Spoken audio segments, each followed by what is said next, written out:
తెలుగు రాష్ట్రాల్లో భానుడు నిప్పులు చెరుగుతున్నాడు. ఇప్పటికే పలుచోట్ల 46 డిగ్రీల ఉష్ణోగ్రతలు నమోదవుతుండగా మరో 3 రోజుల పాటు రికార్డ్ స్థాయి టెంపరేచర్స్ నమోదు అవుతాయని హెచ్చరిస్తోంది వాతావరణ శాఖ. అంతేకాదు ప్రజలు అత్యవసరం అయితే తప్ప బయటకు వెళ్లొద్దు అని సూచిస్తోంది. మాడు పగిలిపోతోంది. బయటికెళ్తే ఎండ వేడితో నెత్తి చుర్రుమంటోంది. వడగాలులు, ఉక్కపోత ఠారెత్తిస్తున్నాయి. అప్పుడే రికార్డు స్థాయిలో ఉష్ణోగ్రతలు నమోదవుతున్నాయి.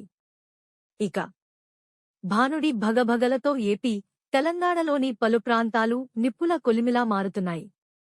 గత 10 ఏళ్లలో ఎప్పుడూ నమోదు కానంత స్థాయిలో ఎండలు కాస్తుండడంతో కొత్త రికార్డులు నెలకొంటున్నాయి.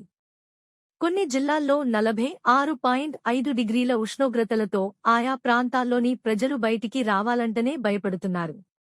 సాధారణం కంటే 2 నుంచి 5 డిగ్రీల అధిక ఉష్ణోగ్రతలు నమోదు అవుతుండడంతో జనాలు ఉక్కిరిబిక్కిరి అవుతున్నారు.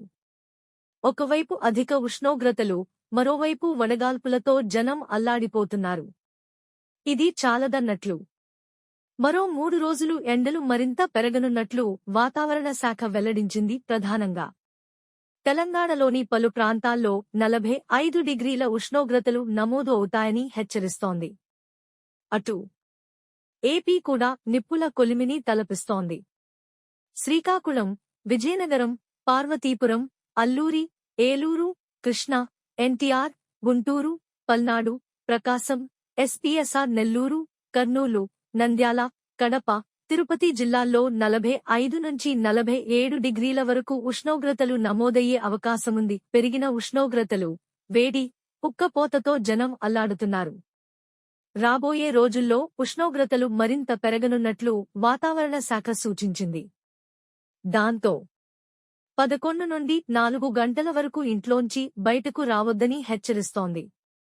పల్నాడు జిల్లా కొప్పునూరు, తిరుపతి జిల్లా మంగనెల్లూరులో 46 డిగ్రీల ఉష్ణోగ్రతలు నమోదు కాగా చాలా చోట్ల 45 డిగ్రీలపైనే టెంపరేచర్స్ రికార్డవుతున్నాయి.